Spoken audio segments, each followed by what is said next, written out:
말씀입니다. 요한일서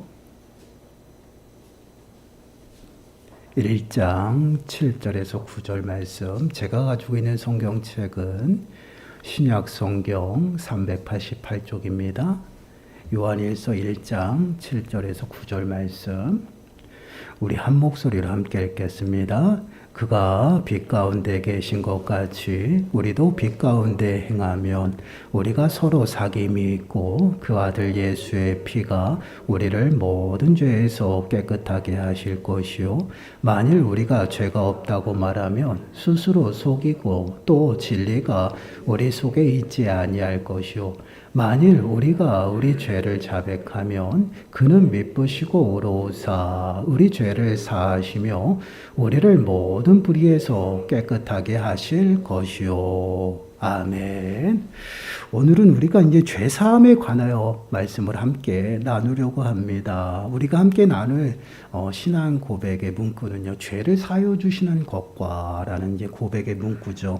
이 고백을 이제 원어에 가깝게 해석을 하면 죄들의 용서라는 의미예요. 곧 이 고백은 나는 죄들의 용서를 믿습니다. 죄사함을 믿습니다. 이러한 고백이에요. 오늘 이 고백을 통해서 우리가 이제 죄사함의 의미에 관하여 깨닫는 시간들이 되시고 다시금 죄사함의 은혜를 마음에 새기시는 그러한 시간들이 되시길 바랍니다. 더 나아가서는 죄사함의 은혜가 정말 저와 여러분들의 심령 가운데 충만하게 임하는 이 시간이 되길 축원합니다. 먼저 우리가 죄사함의 의미가 무엇인가를 좀 생각해 보아야 할 것 같아요. 에베소서 1장 7절 말씀을 보시면 우리는 그리스도 안에서 그의 은혜의 풍성함을 따라 그의 피로 말미암아 속량 곧 죄사함을 받았느니라. 피로 말미암아 속량 곧 죄사함을 받았다라고 말씀을 하고 있죠. 아담의 불순종으로 인해서요. 모든 사람은 타락하였고요. 죄인입니다. 전적으로 부패하였고요. 하나님의 진노 가운데 살아가는 그러한 인생이에요. 그러한 인생들은요. 죄로 인해서 하나님의 영광 가운데 나갈 수가 없다라는 것이에요. 그래서 로마서 6장 20절 말씀을 보시면 죄의 싹은 사망이요. 하나님의 은사는 그리스도 예수 우리 주 안에 있는 영생이니라. 죄의 값은 무엇이다? 사망이다라고 명확하게 말씀을 하고 있어요. 죄로 인해서 영원히 죽을 수밖에 없는 그러한 인생들이라고 말씀을 하고 있습니다. 그런 인생들을 예수 그리스도께서 십자가의 피로 값을 지불하셨다라는 것이에요. 그것을 속량이라고 합니다. 이 말은 값을 지불하고 사셨다라는 말씀이에요. 죄의 값인 그 사망을 당신의 죽으심으로 지불하시고요. 그 다음에 우리를 당신의 소유로 사셨다라는 것입니다. 그로 말미암아 우리는 오전에도 말씀드린 것처럼 주의 것이 되었어요. 그래서 우리는 더 이상 하나님의 진노 가운데 살아가는 것이 아니라 예수 그리스도로 말미암아 빛의 자녀가 되었습니다. 영원한 생명 가운데로 옮김을 받았어요. 이것이 바로 죄사함의 의미예요. 골로새서 1장 19절에서 22절 말씀을 보시면 이렇게 말씀을 합니다. 우리 좀 길지만 우리 함께 읽어보겠습니다. 시작. 하나님께서는 모든 충만으로 예수 안에 거하게 하시고 그의 십자가의 피로 화평을 이루사 만물 곧 땅에 있는 것들이나 하늘에 있는 것들이 그로 말미암아 자기와 화목하게 되기를 기뻐하심이라. 전에 악한 행실로 멀리 떠나 마음으로 원수가 되었던 너희를 이제는 그의 육체의 죽음으로 말미암아 화목하게 하사 너희를 거룩하고 흠없고 책망할 것이 없는 자로 그 앞에 세우고자 하셨으니.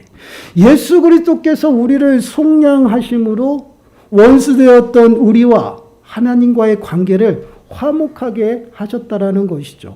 우리를 하나님 앞에 거룩하고 흠없고 책망할 것이 없는 그러한 모습으로 세우셨어요. 이것이 바로 죄사함이에요. 그 죄사함은 예수 그리스도로 말미암아 더 이상 어떠한 죄도 우리들에게 전가되지 않고요. 죄책과 또한 죄의 형벌 가운데서 살아가지 않는다라는 것이에요. 모든 것을 다 면하게 하셨어요. 죄의 모든 형벌에서 구원하셨고요. 그들을 값없이 영생의 은혜로 베풀어 주셨어요. 이것이 바로 하나님의 사랑입니다. 이것이 그리고 예수 그리스도의 십자가의 은혜예요. 그럼 그 사랑은 누가 받을 수 있을까요? 이것이 죄사함의 은혜인데 이 죄사함의 은혜를 누가 받을 수 있을까요? 사도행전 10장 43절 말씀을 보시면 이렇게 말씀을 하고 있죠. 그에 대하여 모든 선지자도 증언하되 그를 믿는 사람들이 다 그의 이름을 힘입어 죄사함을 받는다 하였느니라. 그에 대하여 그를 이러한 말들이 나오잖아요. 그가 누구예요? 예수 그리스도예요. 선지자들이 끊임없이 선포합니다. 장차 메시아가 와서 너희를 구원할 것이다 라고 예언하고 있어요. 그 메시아가 누구이십니까? 예수 그리스도예요. 그래서 예수 그리스도를 믿는 자들에게 죄사함의 은혜가 임한다라고 말씀을 하고 있어요. 믿음으로 예수 그리스도를 믿음으로 영접하고 내 심령 가운데 모신 그들은요. 죄사함의 은혜를 입는다라고 말씀을 하고 있습니다. 그렇습니다. 우리는 성령 하나님을 통해서 예수 그리스도를 깨닫게 되고요. 또한 믿음을 선물로 받아서 예수 그리스도를 믿음으로 말미암아 예수 그리스도의 이름으로 죄를 자복함으로 하나님께 죄사함의 은혜를 받게 되는 것이에요. 우리가 새롭게 변화되어서 예수 그리스도의 의로운 옷을 입음으로 말미암아 하나님께서 이제 더 이상 너희는 죄가 없다라고 심판대 앞에서 꽝꽝꽝 두드린 것입니다. 이것이 칭의예요. 의롭다, 칭하셨다. 이게 칭의의 은혜라는 것이야. 이것이 바로 죄사함의 은혜입니다. 오직 예수 그리스도께 가까이 나가고 오직 예수 그리스도의 보혈의 그 핏부림이 아니면 죄사함의 은혜가 없다라는 것이에요. 그래서 오늘 본문 7절 말씀에서도 이렇게 말씀을 하고 있어요. 그가 빛 가운데 계신 것과 우리도 빛 가운데 행하면 우리가 서로 사귐이 있고 그 아들 예수의 피가 우리를 모든 죄에서 깨끗하게 하실 것이요. 예수의 피가 우리를 모든 죄에서 깨끗하게 하신다라고 말씀을 하고 있죠. 이는 이 예수 그리스도의 피가요. 원죄, 아담의 불순종으로 인해서 그 죄를 안고 태어나는 그 원죄만의 효력을 다하는 것이 아니에요. 모든 죄의 그 효력이 유효하다라는 것이에요. 그래서 예수 그리스도를 믿는 자들에게는 이 죄사함의 은혜가 임하게 되는데 이 은혜는 모든 죄를 사해 주신다라는 것이에요. 그럼 우리는 이렇게 말할 수가 있어요. 이 땅을 살아가면서 우리가 범하는 그 자범죄 또한 벌써 다 용서를 받았기 때문에 우리는 이 땅에 어떻게 살아도 상관이 없겠습니까? 라고 질문할 수 있죠. 분명 예수 그리스도의 십자가의 보혈로 말미암아 여러분 우리는 죄의 문제를 해결했어요. 원죄뿐 아니라 이 땅에서 짓는 모든 자범죄 또한 해결받았습니다. 이는 죄로 인해서 더 이상 값을 지불할 필요가 없다라는 얘기예요. 값을 지불할 필요가 없이 이제는 우리가 예수 그리스도의 십자가의 그 보혈의 공로를 힘입어서 하나님의 그 은혜의 보좌 앞으로 죄인 되었을 땐 그 두려움의 대상이었던 보좌가 예수 그리스도의 핏부림을 통해서 은혜의 보좌로 바뀌었어요. 그 은혜의 보좌 앞으로 담대하게 나가서 하나님 앞에 자복하고 자비와 은혜를 구할 수 있다라는 것이에요. 왜요? 값을 다 지불했기 때문에. 그 효력이 지금도 유효하다라는 것이에요. 그래서 죄를 자복하고 회개함으로 하나님의 용서하심의 은혜를 입을 수 있다라는 것이 이것이 모든 죄를 하나님 예수 그리스도께서 해결하셨다라는 그 말씀이에요. 모든 죄의 문제를 예수 그리스도께서 십자가의 죽으심으로 값을 지불하셨어요. 그리고 완전히 해결하셨습니다. 그렇기 때문에 우리는 성령 안에서 말씀에 순종하고요. 우리의 죄의 모습을 깨닫고 그 죄를 회개함으로 날마다 어떻게 살아요? 거룩하고 흠없고 책망할 것이 없는 모습으로 하나님께 세움을 받고 살아가는 것이에요. 그래서 오늘 본문 8절과 9절 말씀을 보세요. 이렇게 말씀을 하고 있죠. 만일 우리가 죄가 없다고 말하면 스스로 속이고 또 진리가 우리 속에 있지 아니하실 것이요.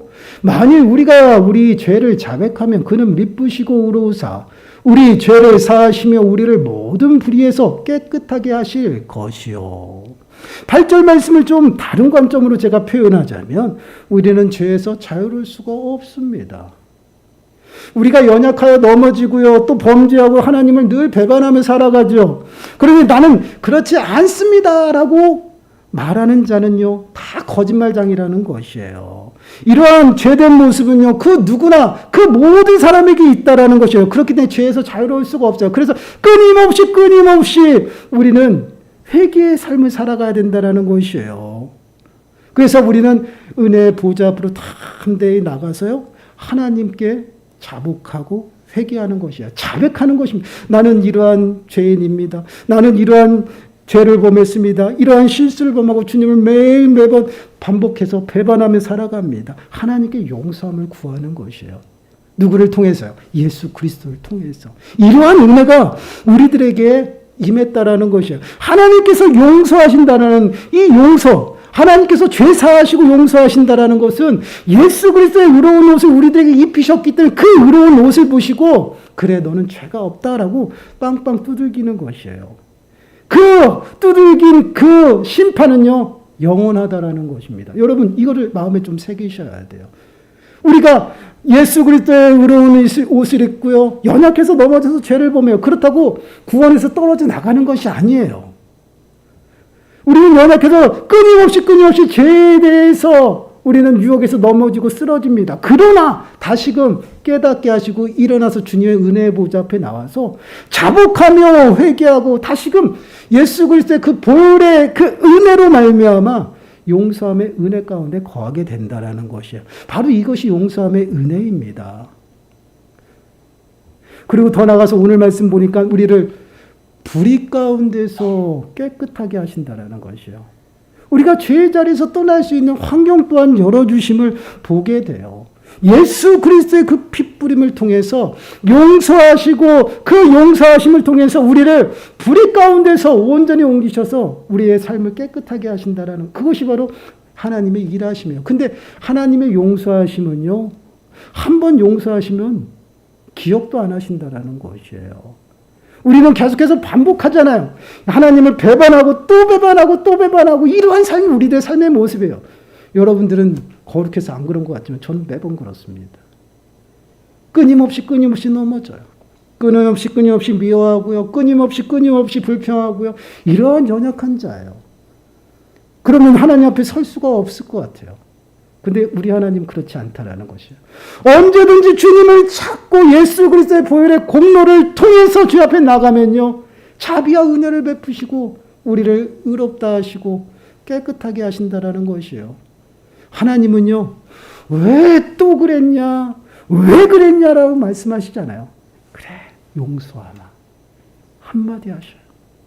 에레미야 31장 34절 말씀을 보시면 그들이 다시는 각기 이웃과 형제를 가리켜 이르기를 너는 여호와를 알라 하지 아니하리니 이는 작은 자로부터 큰 자까지 다 나를 알기 때문이라. 내가 그들의 악행을 사하고 다시는 그 죄를 기억하지 아니하리라. 여호와의 말씀이라. 저는 이 말씀이 너무나도 위로가 돼요. 우리가 회개하고요. 하나님 앞에 깨끗함을 받았잖아요. 근데 우리는 연약해서 또 죄를 범하거든요. 계속 반복해요. 근데 하나님은 그 용서하신 죄를요, 기억하시지 않는다라는 것이에요. 우리는 우리 아이들을 가리키면서 우리 아이들이 잘못을 했어요. 그리고 그것으로 맞았어요. 근데 또 잘못해요. 너는 매번 그러냐? 막 승질부터 내잖아요. 그게 우리 인생이에요. 그런데 하나님은 기억하지 않는데요. 얼마나 감사해요. 우리는 매번 배반하고요. 하나님을 등지고 살아가는데 하나님은 그렇지 않아요.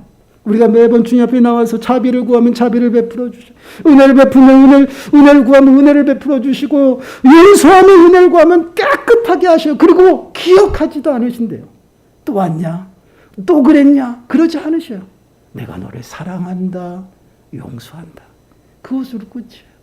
얼마나 그 은혜가 바로 예수 그리스도의 핏부림을 통해서 우리에게 임했다라는 것이에요. 그래서 우리는 예수 그리스도의 그 보혈의 공로를 의지해서 하나님의 그 보좌 앞으로 나갑니다. 담대하게 나가요. 그게 은혜의 보좌 앞이에요.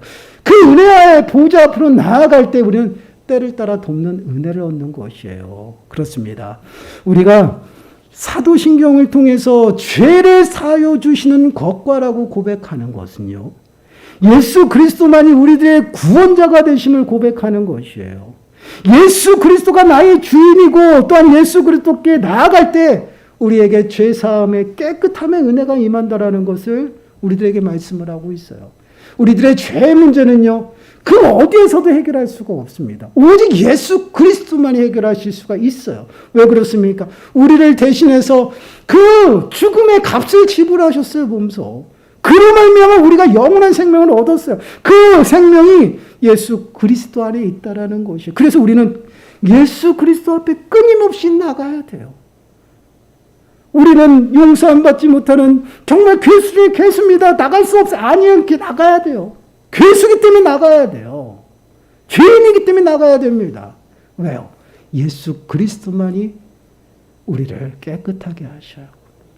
그래서 우리는 매 순간순간 말씀에 우리들의 삶을 굳게 세우고요. 말씀을 통해서 나를 살피고 죄된 요소들이 있으면 낱낱이 찾아서 회개하고요. 제거하는 삶을 살아. 언제까지요? 주님이 오시는 그때까지. 그래서 데살로니가전서 5장 21절 22절 말씀을 보시면 이렇게 말씀을 하고 있어요. 우리 한 목소리 읽어보겠습니다. 시작.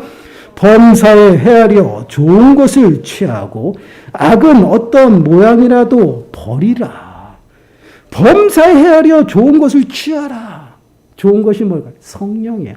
그 앞에 나오는 게 뭐냐? 성령을 소멸치 말라라고 나와요. 그 성령을 우리는 매번 취하고 성령 충만함으로 우리 안에 있는 악의 모양이 그 어떠한 거 아주 조그만 것이라도 철저히 제거하고 주님 앞으로 달려가는 것이에요. 이것이 믿음 생활입니다. 그러한 자들에게 하나님의 그 충만한 죄 용서함의 은혜가 임하게 되는 겁니다. 사랑하는 여러분, 우리는요 연약해요. 죄 없는 사람이 아무도 없어요. 모두가 죄인입니다. 그래서 예수님이 필요해요. 예수 그리스도의 보혈의 핏부림이 우리들의 삶 가운데 빌어져야 되고요. 그 핏부림을 통해서 하나님의 은혜의 보좌 앞으로 나가야지만 우리는 때를 따라 돕는 은혜를 얻을 수가 있어요. 그 은혜 가운데 살아가는 우리 인생입니다. 그렇기 때문에 우리는 우리들의 삶 속에서 예수 그리스도를 찾으시고 정말 예수 그리스도를 통해서 은혜의 보좌 앞으로 나아감으로 때를 따라 돕는 풍성한 은혜 가운데 거하는 저와 여러분들이 되시고요. 매 순간순간 회개할 때마다 깨끗함의 죄사함의 은혜를 풍성히 하나님 앞에 받는 저와 여러분들이 되시기를 간절히 축원합니다. 우리 찬양하고 우리 기도하겠습니다. 예수 피를 힘입어 우리 주의 보좌로 나아갈 때 찬양합니다.